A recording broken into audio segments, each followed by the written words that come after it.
ایک درزی نے رسول اللہ صلی اللہ علیہ وآلہ وسلم کو کھانے پر بلایا۔ انس بن مالک رضی اللہ عنہ نے کہا کہ میں بھی اس دعوت میں رسول اللہ صلی اللہ علیہ وآلہ وسلم کے ساتھ گیا۔ اس درزی نے روٹی اور شوربہ جس میں کدو اور بھنا ہوا گوشت تھا رسول اللہ صلی اللہ علیہ وآلہ وسلم کے سامنے پیش کر دیا۔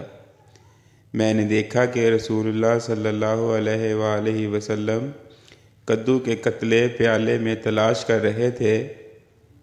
اسی دن سے میں بھی برابر کدو کو پسند کرتا ہوں۔ صحیح بخاری، حدیث نمبر 2092۔